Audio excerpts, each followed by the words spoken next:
The first time Alma Thatcher noticed Clement Malone, he was pulling a splinter the size of a railroad nail out of his palm with his teeth, and he did not make a single sound doing it. She had been standing behind the counter of her father's dry goods store in Caldwell, Kansas, in the spring of 1879, arranging bolts of calico fabric that nobody in town had money enough to buy. The bell above the door had jangled, and in he walked, tall, dusty from the trail, with a jaw like something carved from red sandstone, and eyes the color of a Kansas sky in October, that particular gray-blue that comes just before a hard rain. He had walked straight to the counter, set down a list written in a careful, deliberate hand, and begun reciting what he needed without any preamble. Flour, salt, coffee, 2 boxes of rifle cartridges, a length of rope, and some kind of salve for a wound that had not yet decided whether it was going to heal or not. It was when she turned to fetch the rope from the back shelf that she heard him make a small, involuntary noise, something barely louder than a breath, and she turned back to find him working at that splinter with his front teeth, his face entirely composed except for the faintest crease between his brows. He got it out.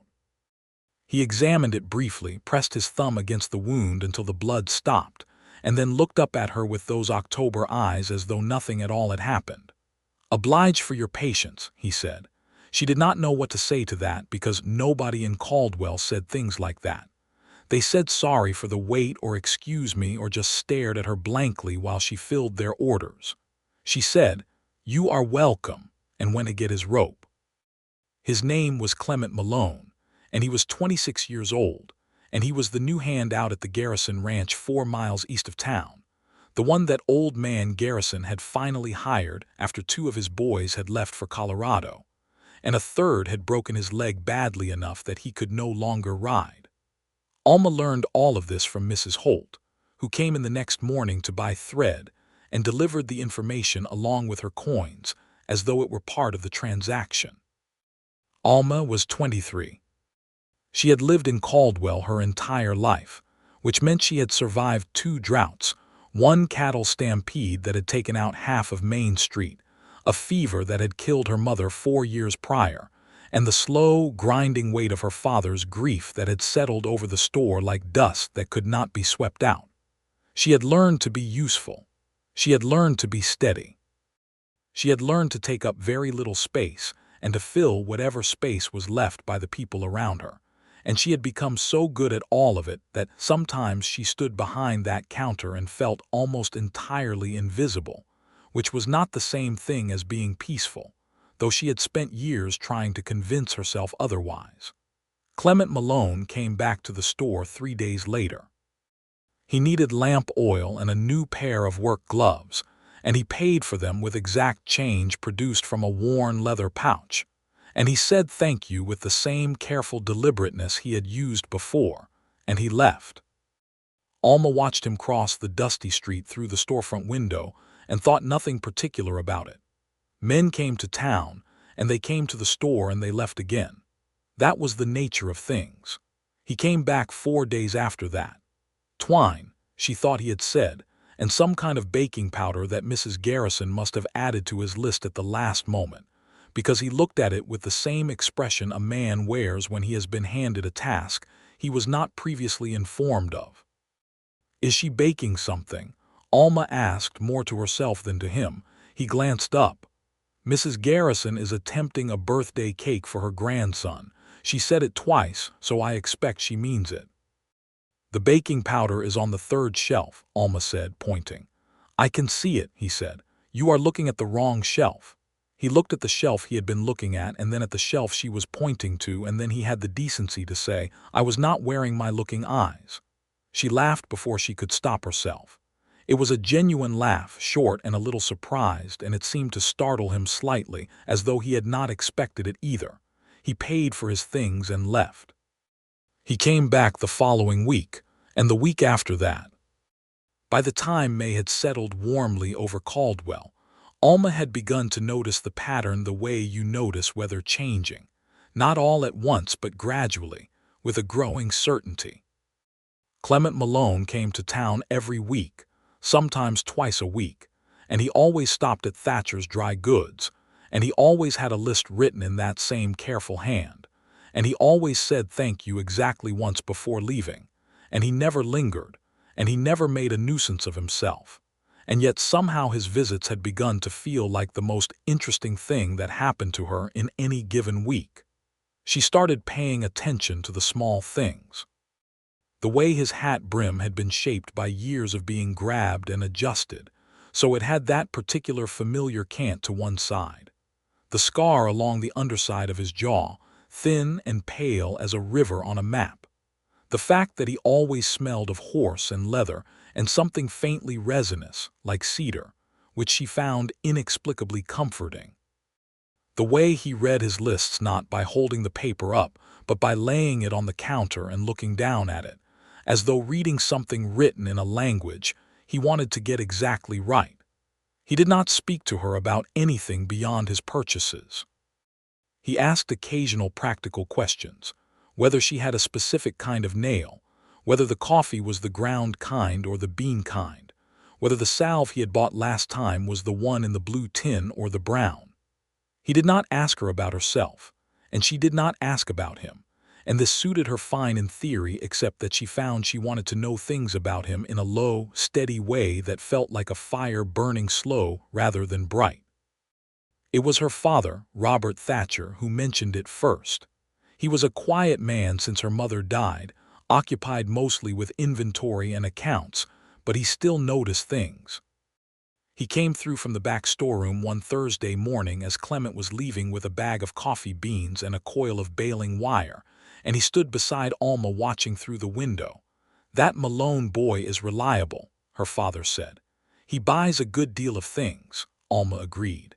"He comes in regular," Robert said. "Man who comes in regular is either very organized or has a reason to make the trip."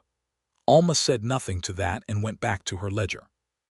June arrived with a heat that sat over the plains like a wool blanket, and with it came a complication in the form of a man named Douglas Hart, who was a cotton and grain broker from Wichita and who had come to Caldwell on business, and decided, with the confidence of a man entirely unacquainted with self-doubt, that Alma Thatcher was exactly the kind of woman he had been looking for. He was not an unkind man, and he was not without means, but he made Alma feel the way she imagined a horse felt when it was being assessed at auction, examined for her usefulness and her soundness and her willingness to be managed, and she found she did not enjoy the feeling. Douglas Hart came to the store on a Wednesday. He browsed with the air of a man who did not actually need anything but had manufactured an excuse to be there. He asked if there was any good tobacco and whether the canned goods were fresh, and whether Alma had read any of the dime novels, and she answered all of it politely and waited for him to buy something or leave. He bought a tin of tobacco and asked if she would take a walk with him that evening. She said she was needed at the store through the evening hours.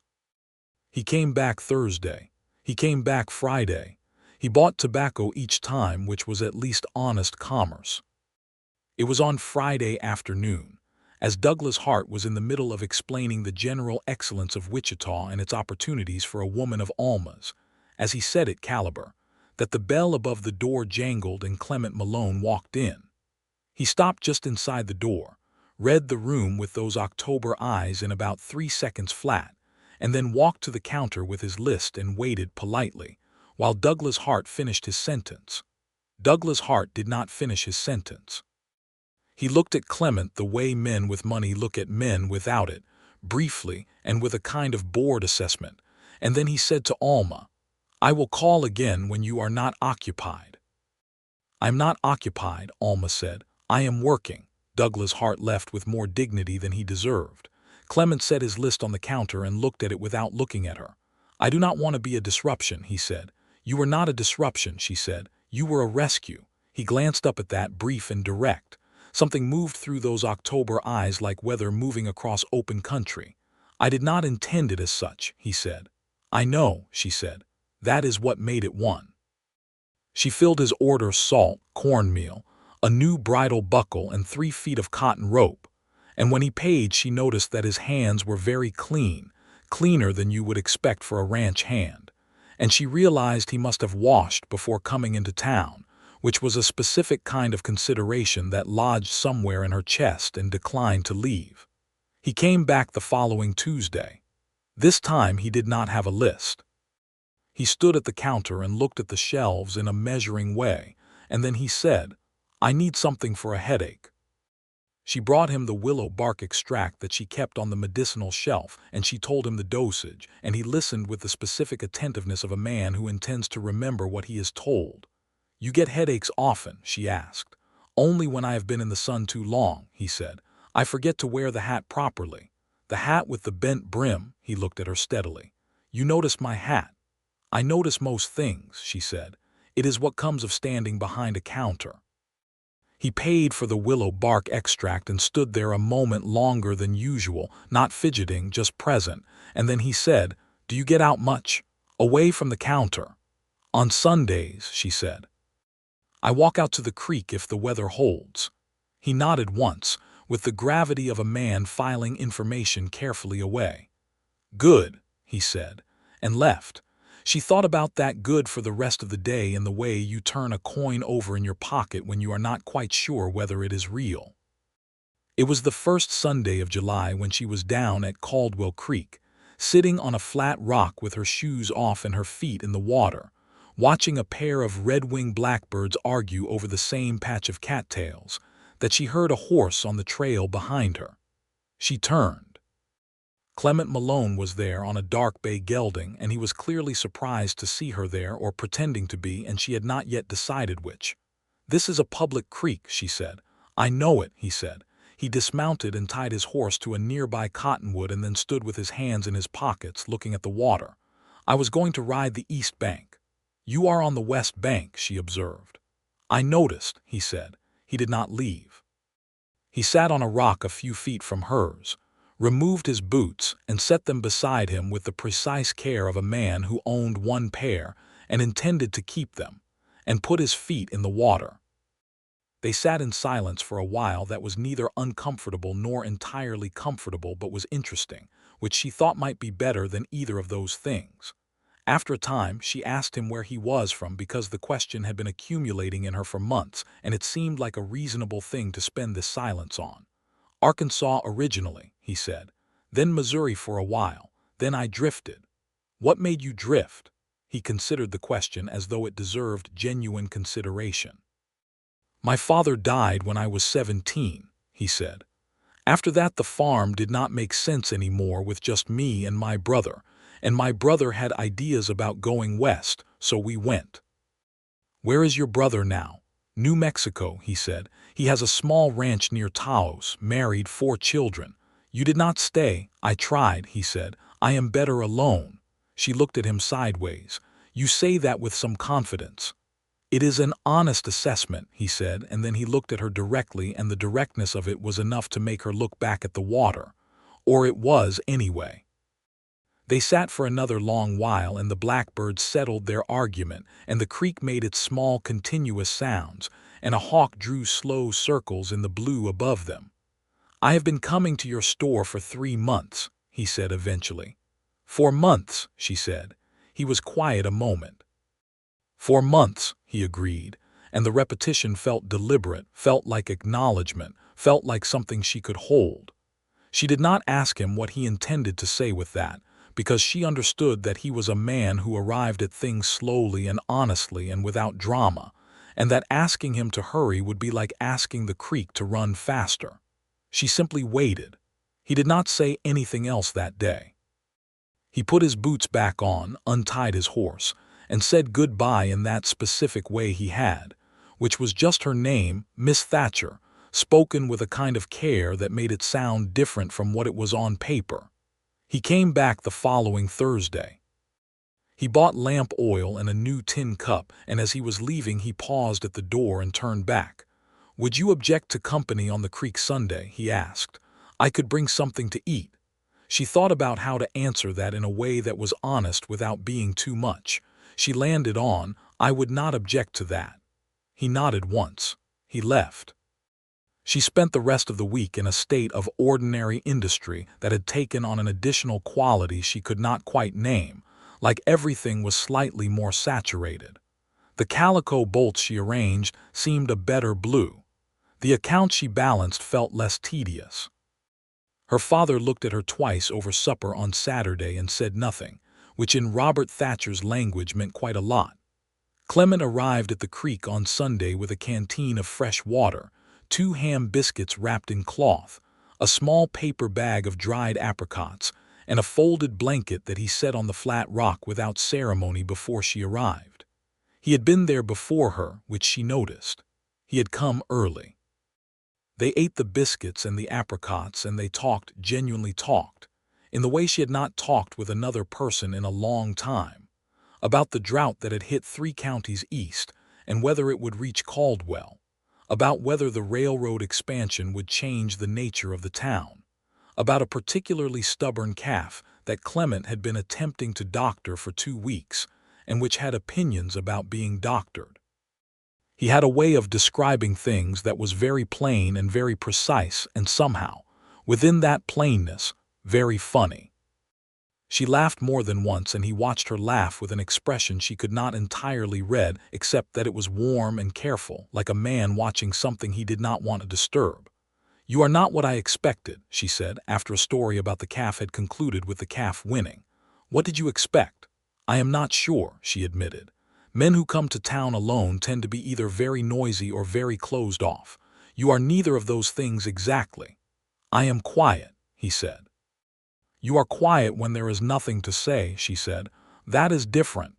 He looked at her as though she had said something he intended to keep. "Yes," he said softly, "it is." Douglas Hart made one final appearance in the life of this story on a hot August Tuesday, when he came into the store and announced, with less grace than he probably imagined, that he had decided Alma was the most sensible woman in Caldwell, and that he was prepared to offer her a respectable arrangement involving a move to Wichita and a comfortable life with a man of reliable income. He said all of this while standing at the counter, while Robert Thatcher could be heard very clearly moving cans around in the back room, which meant her father was absolutely listening. Alma looked at Douglas Hart for a long moment. She thought about the flat rock by the creek and the ham biscuits wrapped in cloth and the particular quality of a silence that had company in it. "Mr. Hart," she said, "you are a man who describes a life as though it is a dry goods order. You have listed out what you would like to receive, and you are expecting me to fill the shelves accordingly. I am not a shelf." Douglas Hart had the dignity to leave without further argument, which she respected marginally. Her father emerged from the back room with a tin of peaches he had not needed to retrieve. He set it on the counter and looked at it. "That Malone boy," he said, "is he a decent man?" "He is," she said. Her father picked up the peaches and went back to the storeroom. She understood that to be a form of approval. August continued. The heat broke somewhat in the 3rd week, and the evenings became what people in Kansas called pleasant, which in Kansas meant merely not dangerous. Clement came to the store twice a week without fail, and on Sundays they sat by the creek, and the creek became theirs in the way places become yours without any formal ceremony, simply by the weight of return. It was on one of those August evenings at the creek that he told her more about his father. They had been sitting for a while in the easy silence that had become their regular rhythm, and she had been watching the light change on the water, and he said, out of what seemed like nowhere but was probably not, "My father was not a talking man." She waited. "He showed up," Clement said. "That was the thing about him. He was at every harvest and every branding and every time the fences needed mending and every winter morning when the pipes froze. He never said much, but he was always there." "You miss him," she said. "Every day," he said. "He taught me that showing up is the most honest thing a man can do." She looked at him then, fully and openly, and he looked back at her, and there was something in the air between them that was specific and undeniable, and neither of them named it, but it was there the way the creek was there, constant and going somewhere. The first time he touched her was so small it might have been accidental, except that it was not. They were walking back from the creek along the trail to the road, and she stepped on an uneven bit of ground and stumbled very slightly, and his hand came out and steadied her elbow, and then it stayed there for 2 extra seconds before he removed it. 2 seconds. She counted them without meaning to. "Thank you," she said. "Sure," he said, which was the most ordinary word in the English language, and yet she could feel it in her sternum. September brought a cattle drive through Caldwell that filled the town with drovers and noise and the smell of several hundred longhorns, and for a week the store was so busy that Alma barely had time to breathe, let alone think. Her father helped behind the counter, and they sold out of nearly everything practical within 3 days. It was also the week that a man named Cal Briggs, one of the drovers, decided he liked the look of Alma and made it known in the way that some men made things known, which was loudly, and with the expectation that volume served as charm. He was not dangerous, only annoying, and Alma was handling it with the competent efficiency she applied to all irritants, when on the 3rd afternoon of his campaign Clement Malone walked through the door. He had driven in from the Garrison Ranch, clearly not on his usual day, because she had not expected him. He looked at Cal Briggs, who was in the middle of some speech about the open country between Texas and Kansas and how a woman ought to see it, and then he looked at Alma, and Alma gave him the very slight look of someone who is fine but would not mind a witness, and Clement walked to the counter and set down a coin and said, "Miss Thatcher, I believe Mrs." Garrison sent a message about the flower order. There was no message about the flower order, they both knew it. Cal Briggs eventually wound down and left, and Clement stood at the counter, and she looked at him with something that she could feel was growing too large to be kept entirely behind her face. "There was no message from Mrs. Garrison," she said. "No," he agreed. "You drove 4 miles in from the ranch." "I had a reason," he said simply. She took a breath. "Clement." It was the first time she had used his given name, and he went very still. "Yes," he said. "I need you to tell me what this is," she said, because she was a practical woman who had dealt with too much ambiguity in her life to tolerate it in something this important. He looked at her for a long moment, and she could see him finding the words, working at them with the same careful precision he brought to everything. "I do not know how to say it in a way that will be adequate," he said finally. "I have tried to find words. I do not have words good enough for it." "Then what do you have?" she asked very quietly. "I have this," he said. "I will come back. I have been coming back. I will keep coming back as long as you will have me coming back." She had heard love declared many ways in her life, in the novels she read by lamplight, and in the stories people told, and in the things her father must have said to her mother once, a long time ago before grief swallowed the words. She had never heard it declared like this, as a promise of presence, as a commitment to return, as something that lived not in language but in the simple repeated fact of a man who showed up. She felt it land in her like the first drop of rain after a very long dry spell. "Then come back," she said. He came back. October settled over Caldwell with the particular golden mercy of a plains autumn, and things between Alma and Clement shifted into a new register that was still quiet, but was warm now in a way that was unmistakable. He came to the store twice, sometimes 3 times a week, and sometimes he had a list and sometimes he did not. And there came a day in mid-October when he came in without any list or any reason at all, except to lean against the counter and talk to her for 20 minutes about the way the cottonwood trees had turned along the creek, yellow as old gold, and the change in the air that meant real winter was coming, and the particular satisfaction of a fence line well mended. And she stood across the counter from him and thought, this is what happiness feels like when it is actual instead of imagined. He asked her father formally, on a Thursday evening in late October, if he might come calling. He showed up at the back door of the store, which was also the Thatcher house, with his hat in his hands and that careful deliberateness applied to every word.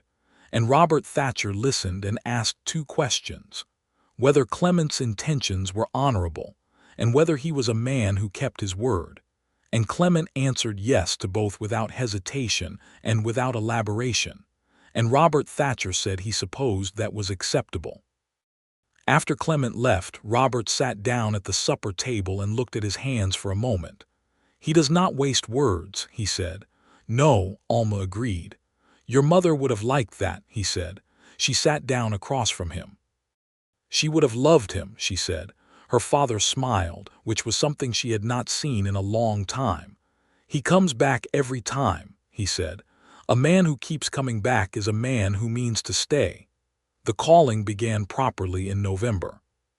Clement came on Sunday evenings after his work was done, arriving with his hat clean and his face washed, and sometimes a small thing, a paper of hard candy from the general store in the next town, a sprig of dried sage, once a small smooth stone from the creek that he said he had picked up because it had an interesting weight to it.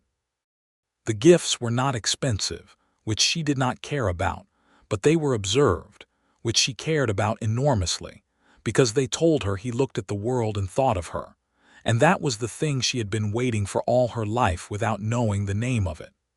They talked on those Sunday evenings until Robert Thatcher tactfully fell asleep in his chair, which he did with a reliability that amused both of them. They talked about everything: her mother, whom she described with love and an aching precision, his father, whom he described with the same reverence she had heard in his voice at the creek, what she had wanted to be before the store became her life, what he had wanted before the ranch had given him a shape. She wanted to have a garden. He wanted to own his own land. Neither of those things seemed impossible, stated plainly in a warm room with a sleeping father and a lamp burning low. He kissed her for the first time in December, on the porch of the store at the end of a Sunday evening, and it was as unhurried as everything else he did, and it was exactly sufficient, and she thought afterward that it had felt like something completed rather than something begun, which was how she knew it was real.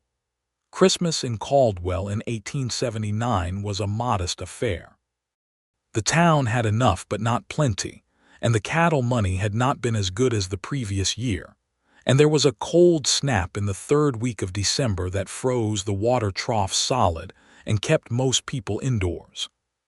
But Clement drove in Christmas morning in the Garrison buckboard, which old man Garrison had apparently lent without requiring explanation, and he brought a piece of venison wrapped in cloth and a small tin of molasses and a length of blue ribbon that exactly matched the best dress Alma owned, which she had never mentioned to him, and which he could only have known by looking. She stood in the doorway of the store in the cold December morning, holding the blue ribbon, and felt something enormous move through her chest. "How did you know about the dress?" she asked. "You wore it once in September," he said, "when the drovers were in town. You noticed a ribbon," she said.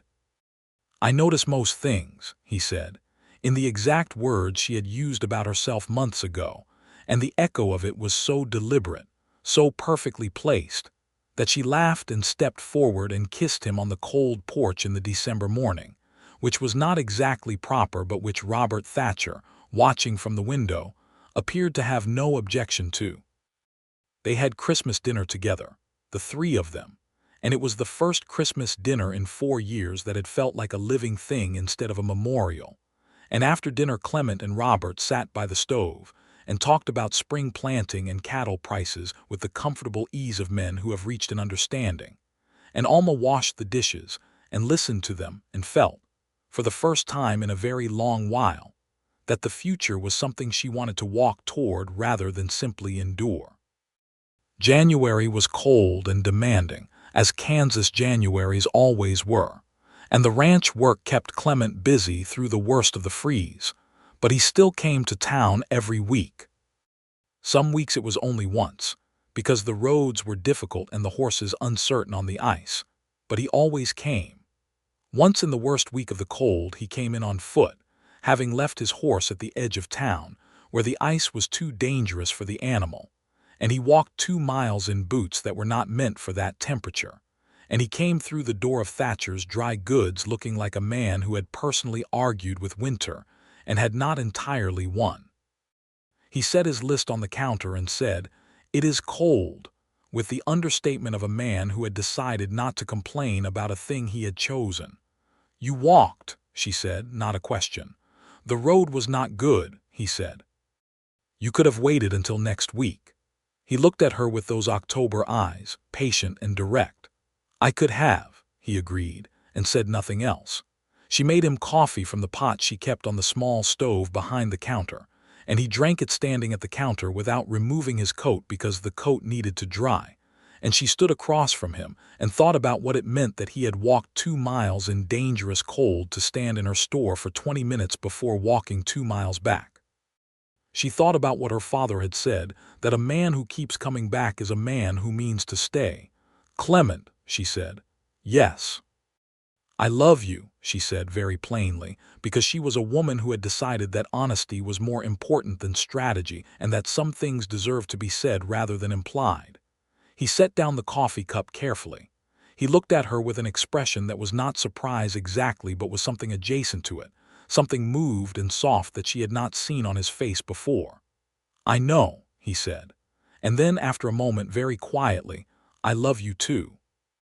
He said it like a man who has been waiting to say a true thing for a very long time and is relieved to have finally said it.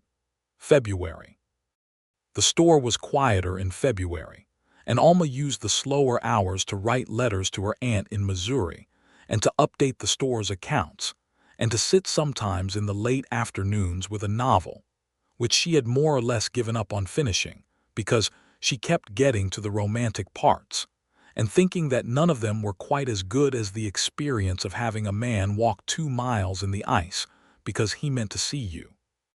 Clement came twice a week, and on one of those visits in the second week of February he came with Old Man Garrison, which was unusual. Old Man Garrison was a craggy, sparse man of about 60 who looked like the prairie had distilled itself into a human form, and who had a reputation for never spending money he did not have to. He bought a new tobacco tin and a length of harness leather, and then he looked at Alma with the appraising directness of a man who has been told something and wants to verify it.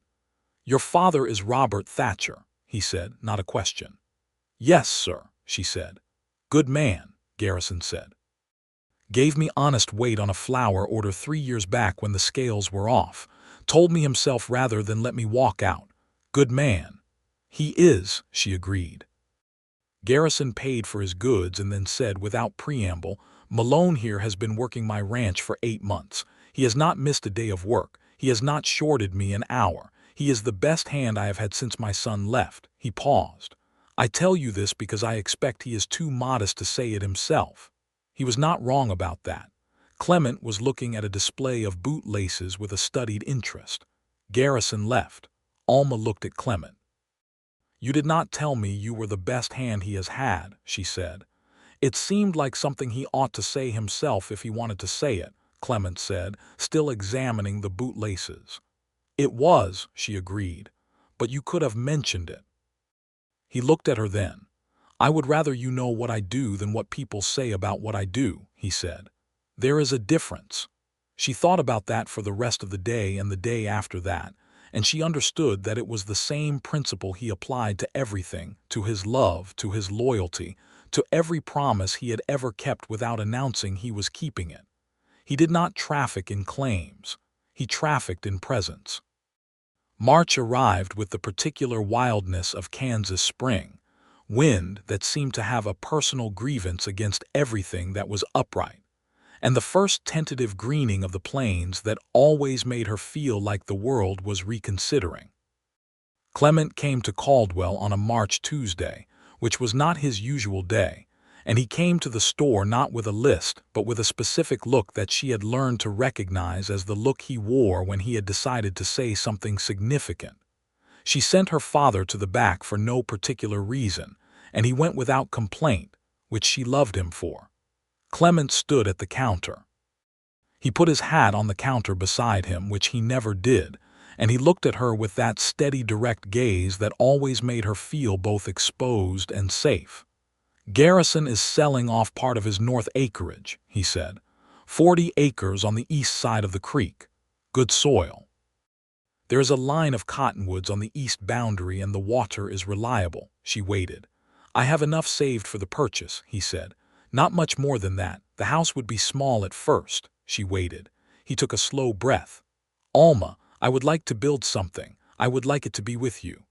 She had known this was coming in the way you know spring is coming, not by any one sign but by the accumulation of evidence over a long time. And yet it arrived with the full weight of a genuine thing, and she felt it in her hands and her throat and the place behind her sternum that had been, for a long time, very carefully protected. "Yes," she said. He looked at her as though verifying. "Yes," she said again, more firmly.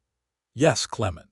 He reached across the counter and took her hand in both of his, and his hands were warm and calloused and certain, and he held her hand for a moment without speaking, and in that moment she understood entirely and completely what it was that he had been telling her every week for the past year, with every trip he made, every list he set on the counter, every Sunday at the creek, every walk in the ice.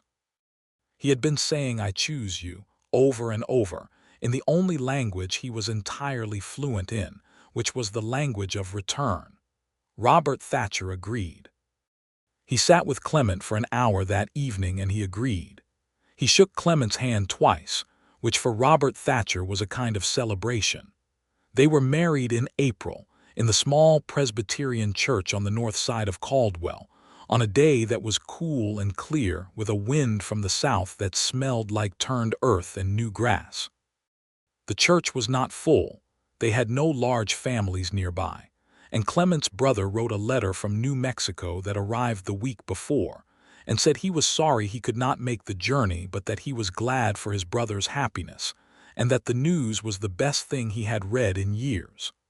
Old man Garrison came, which surprised Alma and Mrs. Holt came, who had delivered news of Clement's arrival in Caldwell a year ago, and who now wept openly and claimed it as a personal achievement. Alma wore her best dress, the one with the blue ribbon that matched the ribbon Clement had brought her at Christmas, because she had sewn it at the collar for exactly this purpose. She carried a small bunch of wildflowers that were just beginning to open in the margins of the road, and when she walked down the short aisle of the church toward Clement, who was standing at the front in a clean white shirt and his best coat, she watched him watching her, and the expression on his face was not the performative joy of a man who is playing a part, but the quiet, deep, private gladness of a man receiving something he has waited for patiently and with enormous faith. The minister asked him if he would take this woman, and Clement said, "I will," with the same deliberate plainness he brought to everything, and it was the most convincing thing Alma had ever heard anyone say. Afterward, outside the church in the April light, Mrs. Holt hugged her and then hugged Clement and told him he was a very fortunate man, and Clement said, "I know it," and meant it. The house on the north acreage was small to begin with, as he had said it would be. 2 rooms and a loft, built from lumber hauled in from Wichita, with a porch on the south side that looked toward the cottonwoods and beyond them the creek. Clement had started the foundation before the wedding, working in the evenings after his shift at the Garrison Ranch, which he had kept on part-time while they got the land established. And on the weekends Alma came out and helped where she could and brought food and watched the walls go up with a feeling she could not describe, except that it was the opposite of the invisibility she had felt for so long behind the store counter. They planted a garden in May, on the south side of the house, in a plot that Clement had broken up in the winter, and amended with good compost through March. It was Alma's garden, in the sense that she had planned it and directed it, and assigned it its specific portions of beans and squash and carrots and tomatoes, and in one sunny corner, a small plot of flowers that served no practical purpose whatsoever.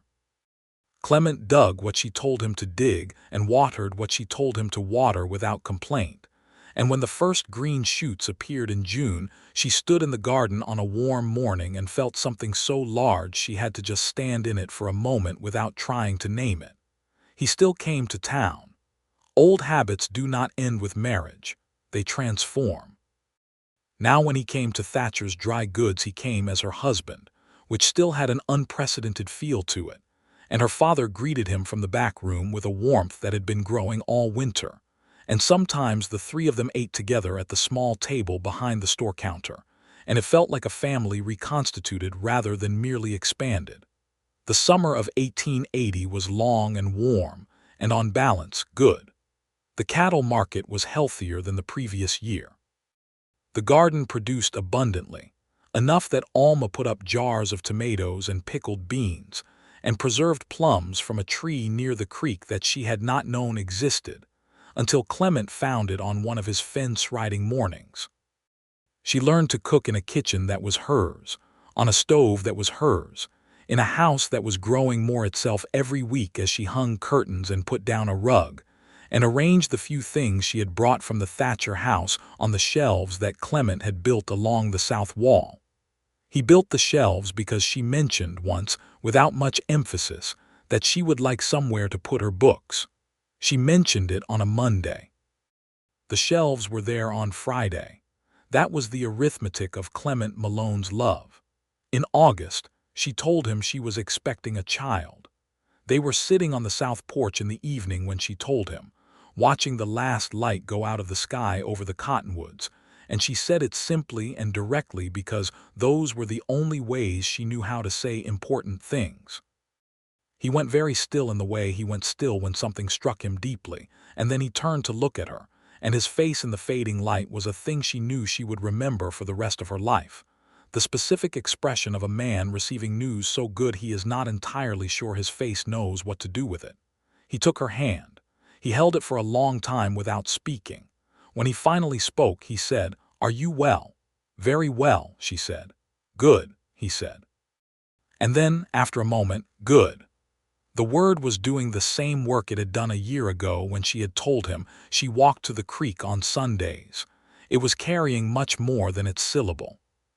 The winter of 1880 passed slowly and well. Clement took on more work at the Garrison Ranch to prepare for the additional expenses, and Alma managed the household with her usual practical efficiency.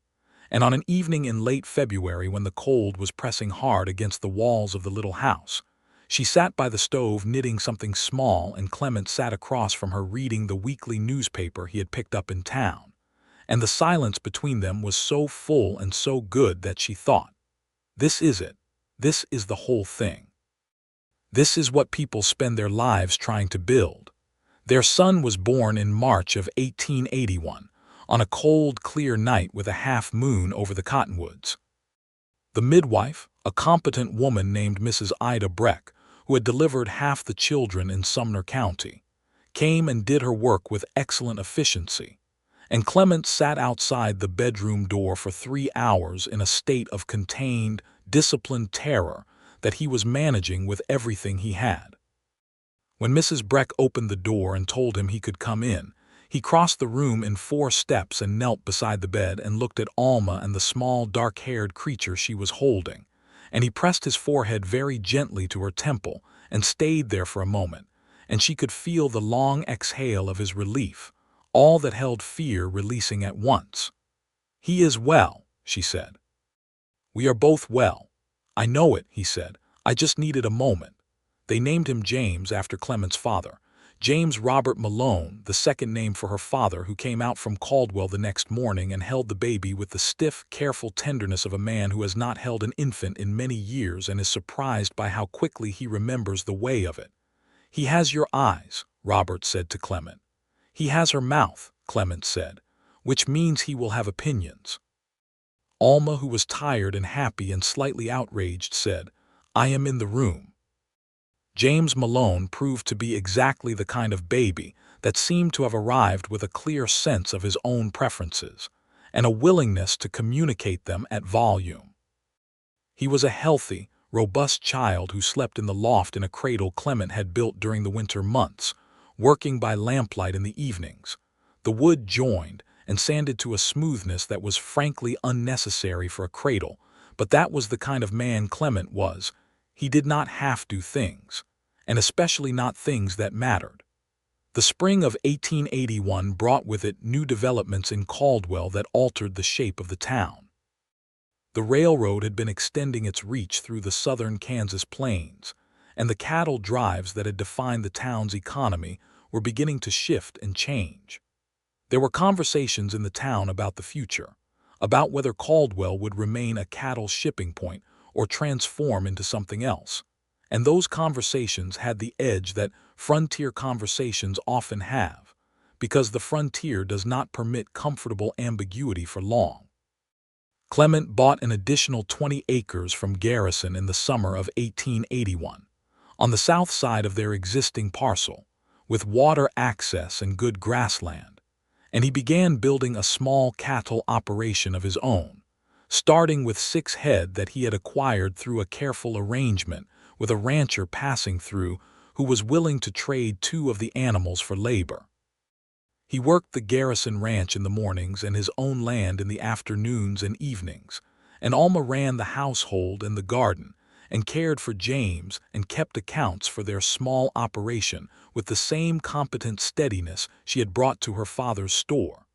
Her father retired from the store that fall. He was not old by any strict accounting, 61, but the grief that had lived in him since her mother's death had done some work on him that showed in the way he moved, and the drought conditions of that summer had been hard on business, and he came to supper one September evening and said he thought he might like to close the store and come live with them if the offer stood. The offer stood, Alma said, before he had finished the sentence. Robert Thatcher moved out to the little house that autumn.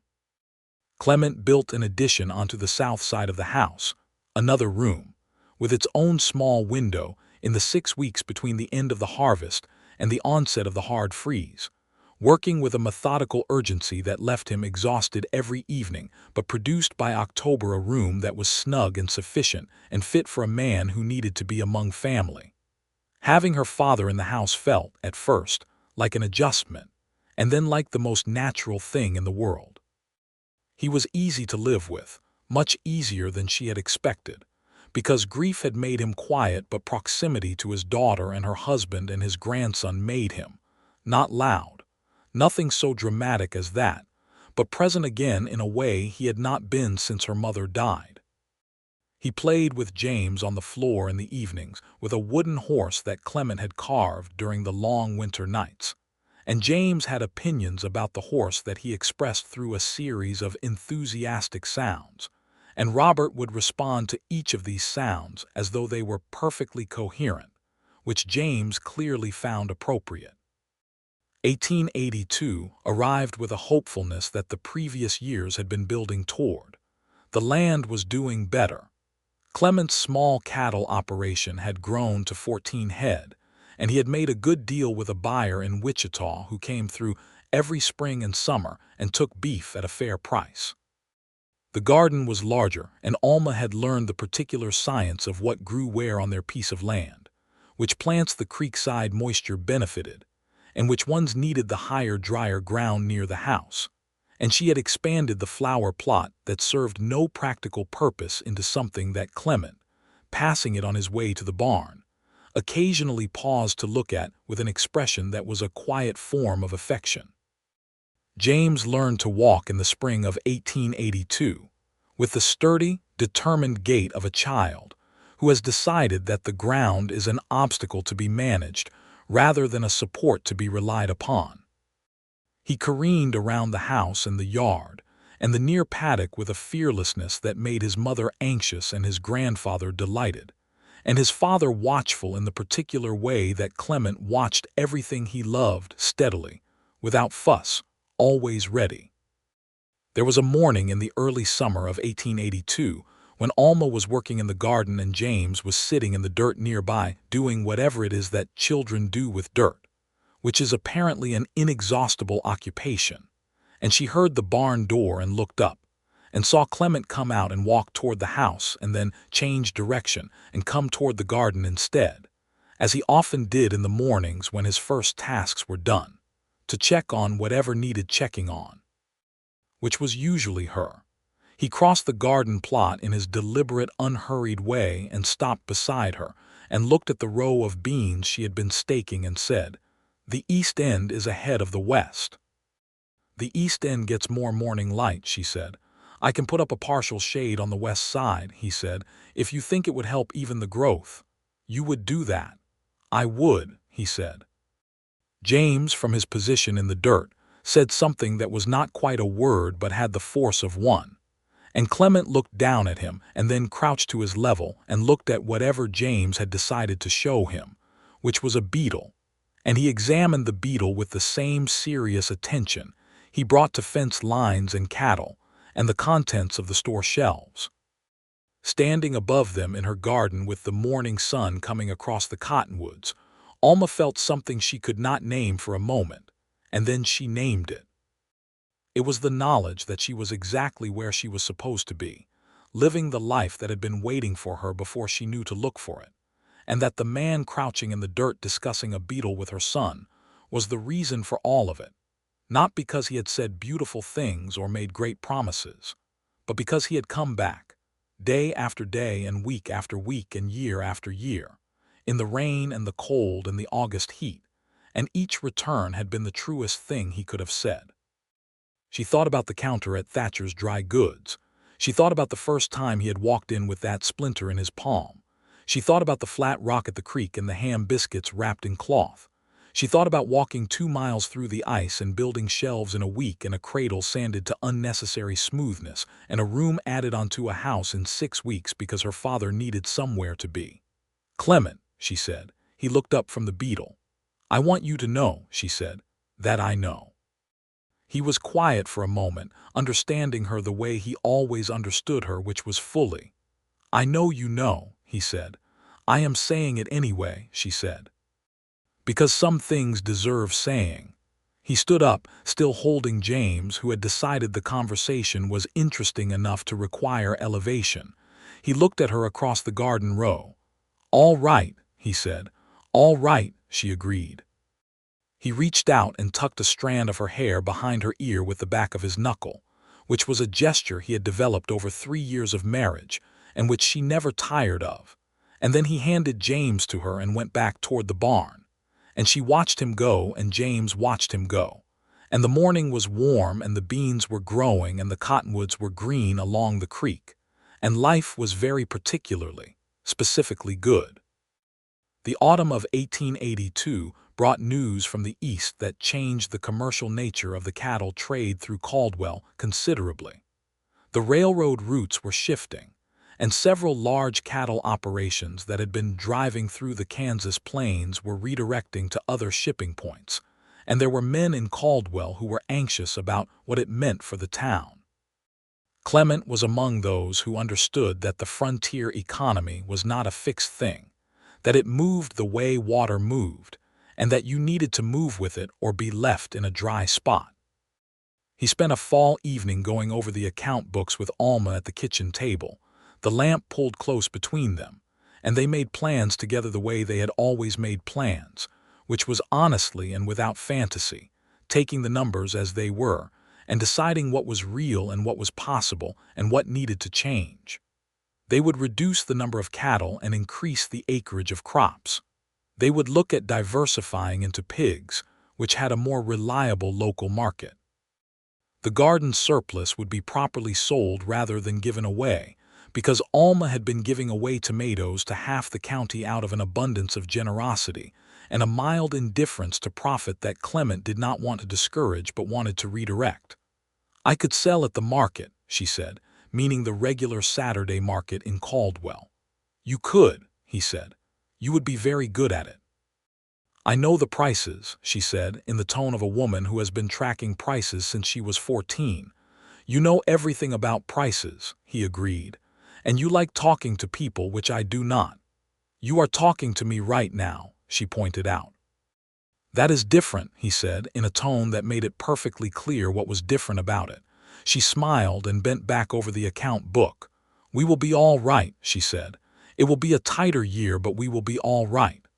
"I know it," he said, which was his most reliable statement of faith. He was right. 1883 was a tighter year, but they were all right. Alma sold vegetables at the Saturday market and developed a reputation for honest dealing that was, in a sideways way, her father's reputation extended, and she sold out her table more often than not. Clement took on some additional contract work for neighboring farmers that winter, hauling and fencing, the kind of work that kept a man occupied in the cold months and produced reliable pay.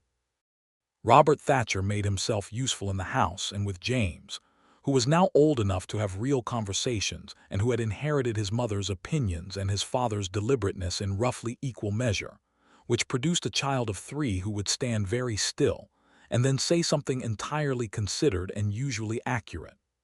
That spring, Robert Thatcher's heart, which had been working harder than it should have since the grief of his wife's death, began to show the strain of it. He did not complain. He mentioned it once, in the casual way of a man who is not looking for alarm, that he had been getting short of breath on the walks he took in the evenings, and that his chest felt odd sometimes. Alma took him to the doctor in Caldwell, a recent arrival named Dr. Wells who had come from St. Louis with good equipment and better training than the previous town doctor, and Dr. Wells confirmed what Alma had already suspected and what Robert had probably known for longer than he had said. His heart was failing slowly, not acutely, not immediately, but steadily, in the way of a machine that has been running too hard for too long. She told Clement that evening after her father had gone to bed, sitting at the kitchen table in the lamplight, and he listened with his full attention, which he always gave to hard things, not trying to fix them before she had finished or offering reassurances before she had finished grieving. He waited until she had said everything, and then he reached across the table and covered her hand with his. "He is here," he said. "He is with us." "I know," she said. "We will make it good," he said. "Whatever time there is." That became the project of 1883, in the way that love becomes a project when it has the shape of a deadline. They made the time good. Her father watched James grow from a toddler to a boy of 3, who ran the yard and interrogated the chickens, and sat on the porch in the evenings telling stories that were almost entirely invented, but delivered with total conviction. Robert Thatcher watched all of it from his chair on the south porch, which they had moved for him to the most comfortable angle relative to both the yard and the cottonwoods, and he was as present as he could be, and he was surrounded by the specific warmth of people who loved him. He died in November of 1883, on a clear cold morning in his bed, without apparent distress. Alma found him when she brought his morning coffee, and she sat with him for a long time before she called anyone, because she needed that time, and she knew he would have understood it. Clement came in from the barn when she called him, and he sat with her, and he did not say anything for a long time, because there was nothing to say that would be adequate, and he knew it, and his presence in the silence was the most comfort available. They buried Robert Thatcher next to his wife in the Caldwell cemetery, on a cold, gray November day, and there were more people there than Alma had expected, because her father had been honest with people for 40 years and honesty accumulates. Old man Garrison came. Mrs. Holt came and cried. Dr. Wells came, though he had known him only a few months. The minister said the right things, and Alma stood beside Clement in the cold and held his hand, and James stood on Clement's other side, holding his father's other hand with the grave incomprehension of a child old enough to feel the weight of things without yet having words for it. Afterward, at home, Clement built up the fire in the stove and made coffee, which was not something he did often, and it was not particularly good coffee, being made with the distracted imprecision of a man focused on something other than coffee. But it was warm, and it was an act of care, and she drank it without comment and was grateful for it more than she could say. The spring of 1884 came with the particular assertion of springs that arrive after hard winters, emphatic and green, and demanding to be noticed. Alma emerged from grief the way the land emerged from frost, slowly and then all at once, and she found that life had accumulated while she had been grieving. The chickens had been laying more reliably, the cattle had wintered well, the pig operation Clement had started the previous fall was proving itself, and the house had somehow accumulated the particular warmth of a place that has held a lot of living. She was expecting their second child. She told Clement on a March evening on the south porch, which was too cold to be sitting on but which they did anyway because they were stubborn about the porch, and he went still in the same way he had with James, and then he smiled, and the smile was the unguarded version of his face, the one she saw rarely enough that it always felt like a gift. "Are you well?" he said. "Extremely," she said. "Good," he said. "You always say good," she said. "It is always the most accurate word," he said. The baby came in October of 1884. A girl, born on a warm autumn morning with easier circumstances than James had provided, as though she had decided to be considerate from the very beginning. They named her Clara, and she was dark-haired like her brother but with eyes that were gray from the first, which was Clement's, and she was a tranquil child, observant and quiet, who watched the world from her cradle with a measuring look that made Alma think, "She is going to understand everything." James took to Clara with a protectiveness that Alma recognized as a family trait. He was 4, old enough to be useful but young enough to be occasionally hazardous, and Clement worked with him on the difference between being helpful and being underfoot, which was a distinction James was still mastering. But he sat beside Clara's cradle and talked to her about the chickens and the horses and a particular cloud he had seen that morning, and Clara listened to all of it with her gray measuring eyes, and the house was very full and very good. Clement's brother Thomas came to visit in the summer of 1885, from New Mexico, the first time the two brothers had been in the same place in 8 years. Thomas Malone was taller than Clement and louder, which was perhaps not difficult to achieve, and he brought his wife Margaret and 2 of his 4 children, a boy of 9 and a girl of 6, who descended on the Kansas farm like a small productive tornado, and who were immediately adopted by James as the most interesting people who had ever visited. Watching Clement with his brother in the evenings on the porch, Alma saw a version of him she had not known existed, relaxed in a different way, freely laughing, telling stories about their Arkansas childhood that she had never heard, speaking with the specific ease of a man in the company of someone who has known him his entire life. She sat beside him, and he had his arm around her, and Thomas's wife Margaret sat across from them, and looked at the two of them with an expression that was warm and satisfied, the look of a woman seeing something that confirms something she has hoped for.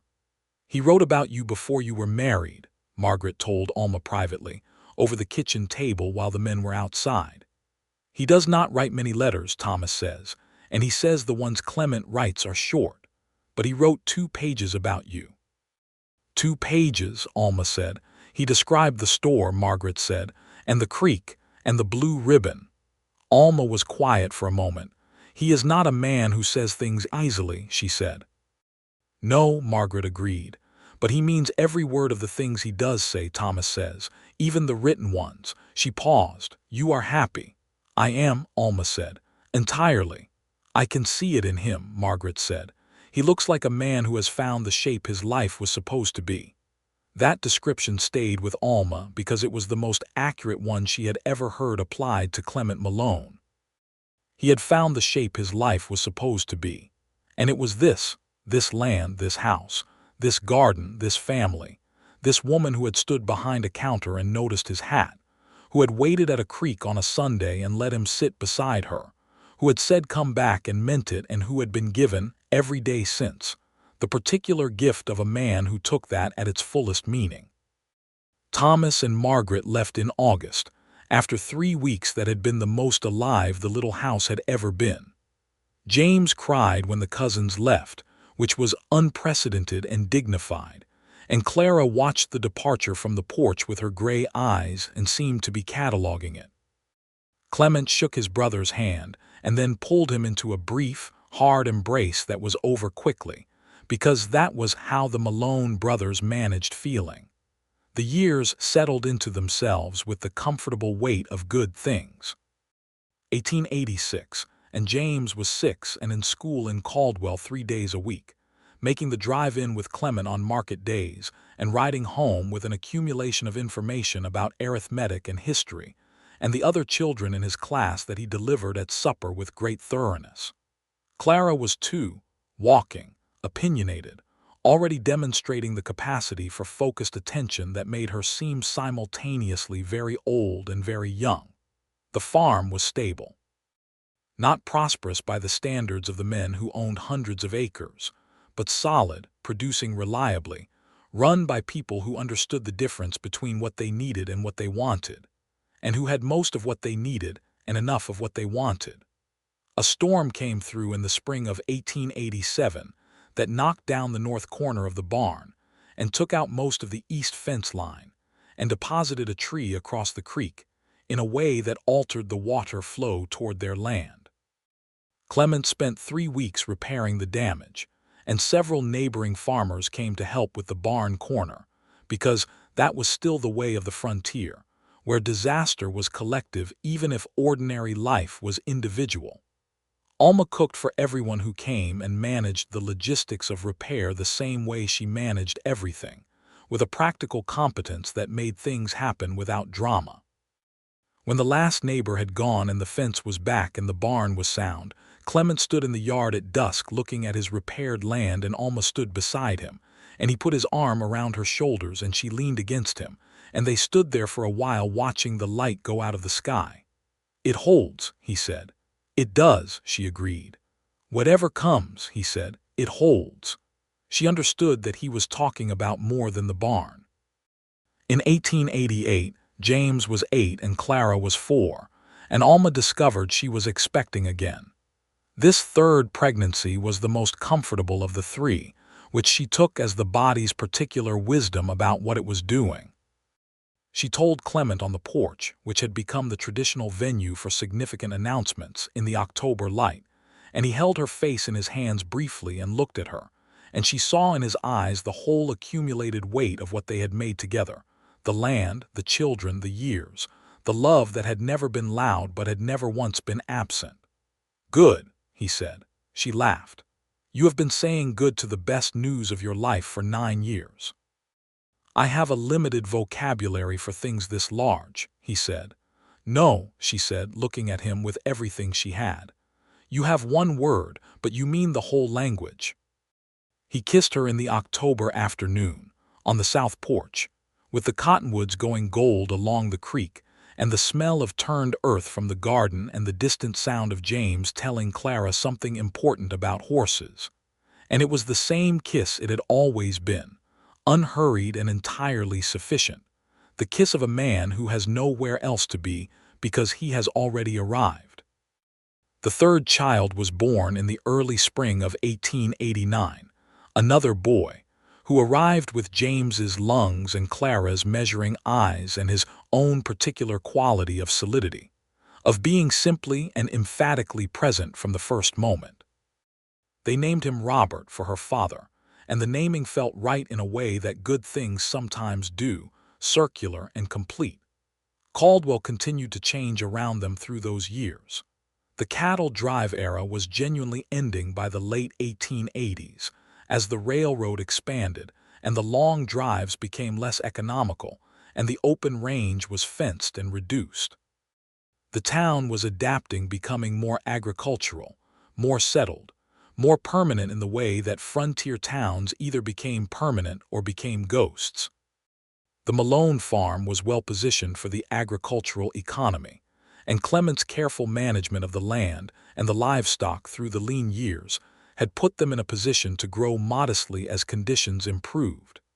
He hired a hand in 1889, a young man of 19 named Henry Park, who had come west from Ohio with the energy of someone who has read too many dime novels and the practical intelligence to survive anyway.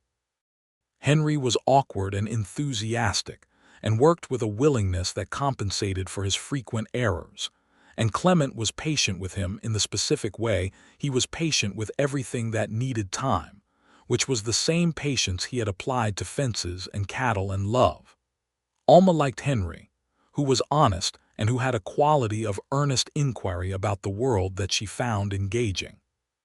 He ate supper with them twice a week, and listened to James with the attentiveness of a young man without younger siblings, who is discovering that children are more interesting than expected.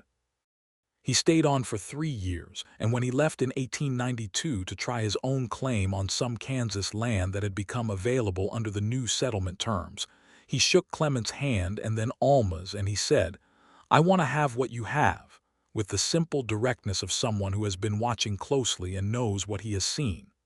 "Work for it," Clement said. "Work for it every day," Alma said, "and come back." Henry looked at her with a faint puzzlement that resolved into something like understanding. "Come back," he repeated. "To the things that matter," she said, "every single day." The decade turned. 1890. Kansas was no longer the frontier in the way it had been when Clement first rode into Caldwell. There were more towns, more farms, more schools, more roads. The wildness was retreating, not gone, never entirely gone, because the land had its own nature and winter was still winter and drought was still drought. But it was no longer the unmediated country of a decade prior. James was 10, doing well in school, with his father's hands and his mother's certainty. Clara was 6 and already reading with a fluency that pleased her parents and occasionally intimidated her teacher. Robert was 1, attempting locomotion with the determination of someone who has observed walking and found it insufficiently challenging. On a winter evening of that year, with the stove keeping the cold to the edges of the room and all 3 children asleep in the loft and Robert in his cradle, and the house around them quiet as good houses are, Alma and Clement sat together at the kitchen table with nothing particular to do.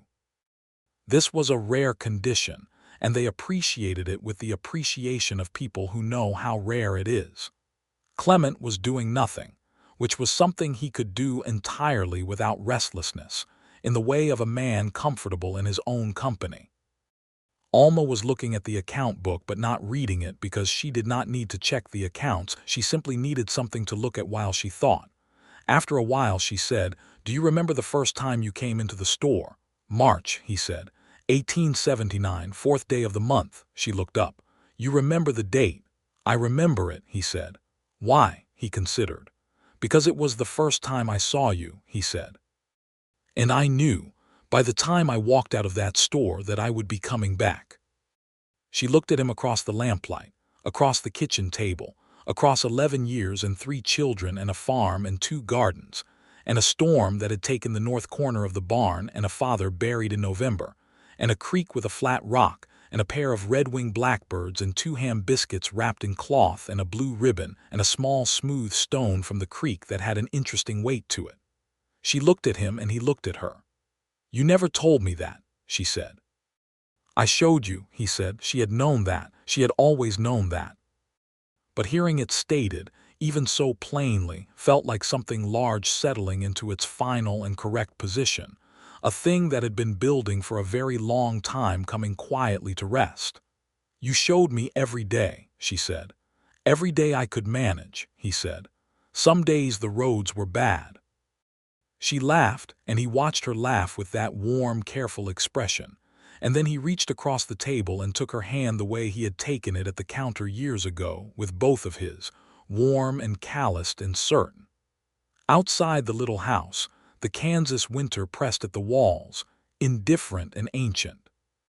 Inside, the stove kept the cold at bay, and the children slept, and the lamp burned, and the man who had learned everything about love from a father who had shown up kept showing up, every day in this kitchen and this life, and this particular quality of steady, inarticulate daily devotion that was worth more than any number of beautiful words because it was true in the most literal and enduring way possible. The years ran on, as years do. James grew into a young man of 16, then 18, serious and capable, who had his father's work ethic and his mother's directness, and who had taken to the farm with genuine commitment, which was a relief and a gift.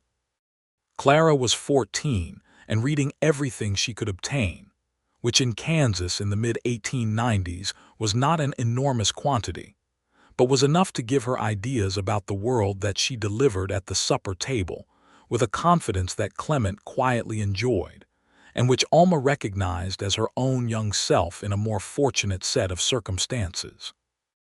Robert was 5, 6, 7, A shadow to James in the mornings and a shadow to Clara in the afternoons and an independent agent in the evenings, who had his own theories about things. Clement was 43 when James married, in the spring of 1897. James had found a young woman named Ruth in town. She was 20, the daughter of the newer schoolteacher, a competent and steady person who matched James in his seriousness and exceeded him in her humor, which Alma thought was exactly what he needed. The wedding was in Caldwell, in the same small Presbyterian church where Alma and Clement had been married 18 years before, and Alma stood in that church and thought about time in the way you think about it when you are inside the long arc of a good life.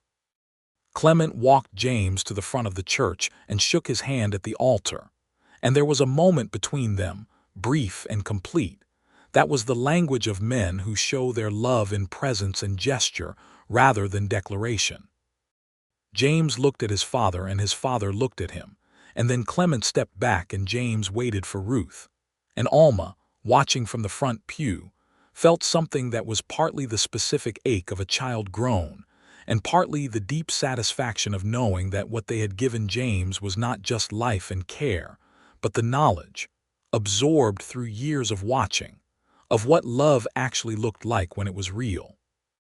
By the end of the century, the little house had become a larger house, not by dramatic renovation but by the steady additions that a growing family produces: a proper second story, a larger kitchen, a good porch that wrapped around two sides and caught the morning sun from the east. The land was 60 acres now, acquired in pieces over 20 years of careful management, and it was good land, farmed and fenced and known.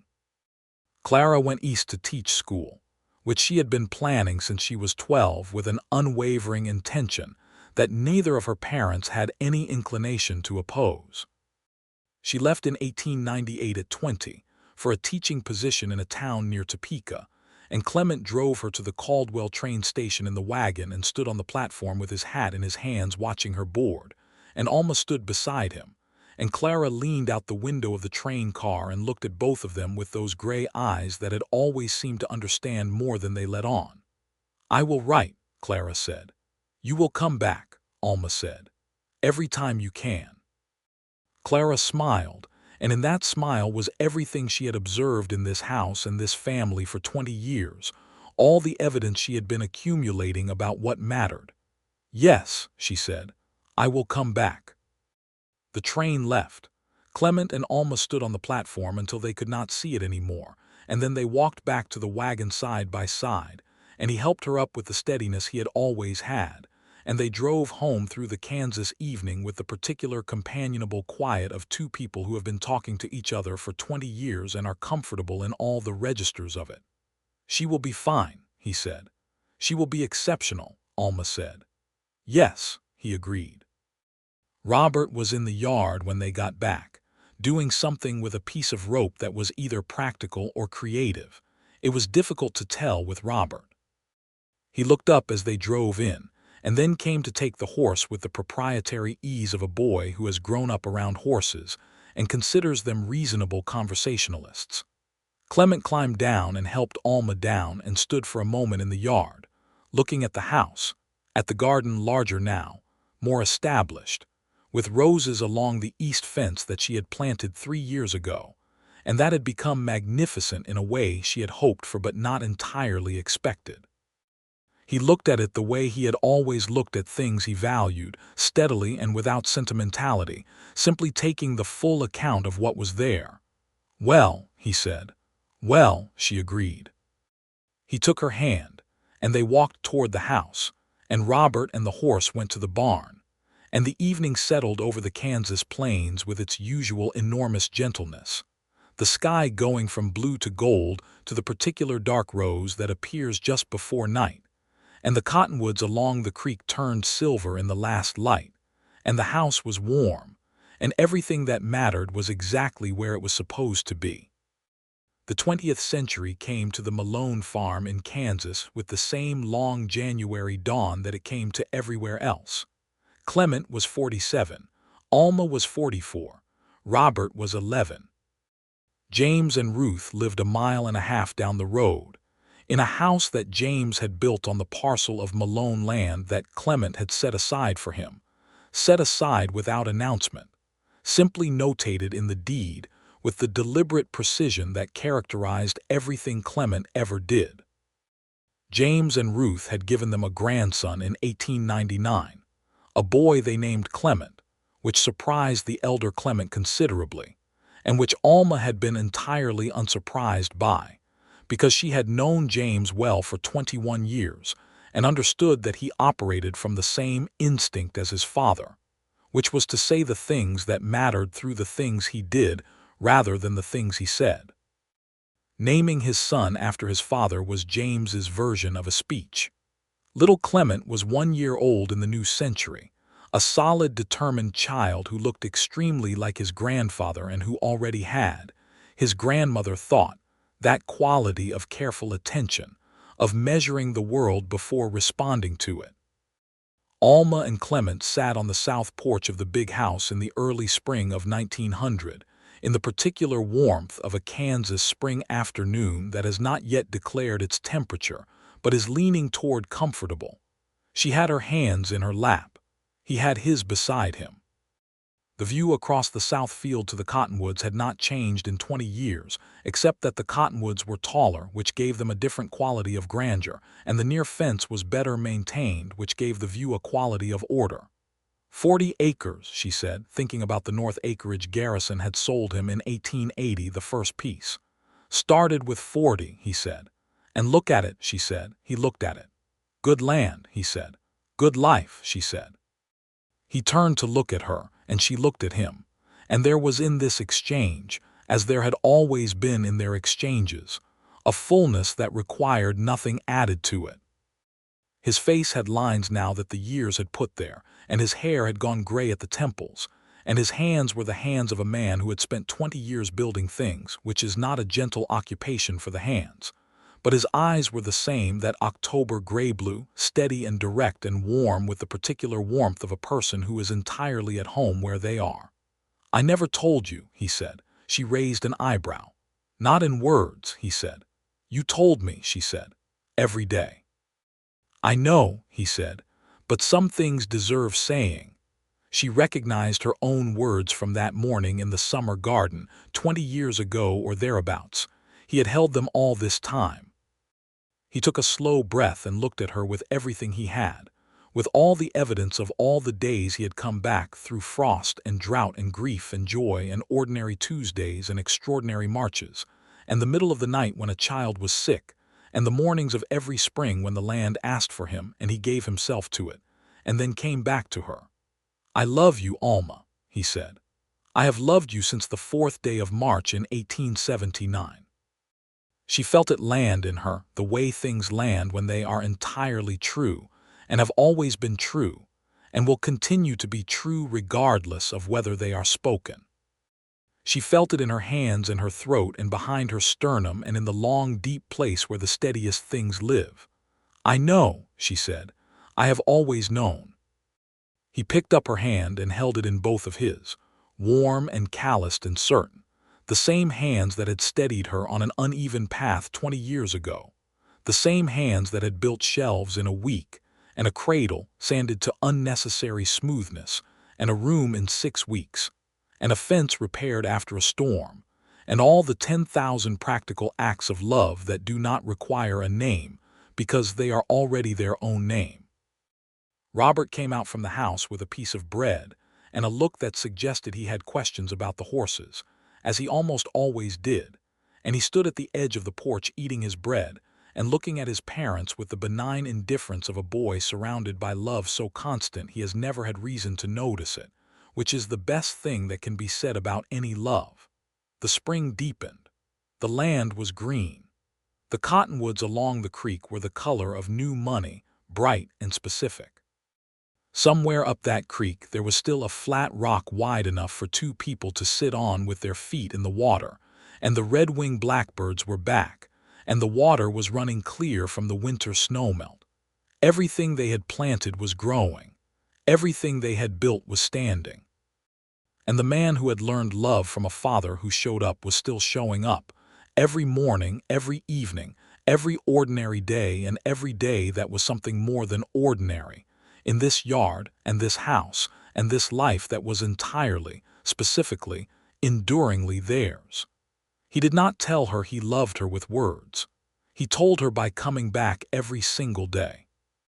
And she had understood it from the beginning, from the first list set on the counter in careful handwriting, from the first Sunday at the creek, from the 2 miles walked through ice, from the shelves built in a week, and the blue ribbon that matched the dress she had never mentioned. She had understood it the way the land understands rain, not as a surprise but as the thing it had been waiting for, the thing that made everything grow. Alma Thatcher Malone sat on the south porch of her house in the Kansas spring of 1900, with her husband's hand in hers, and the sound of her son eating bread, and the green smell of new growth from the garden. And she was entirely and completely and permanently home.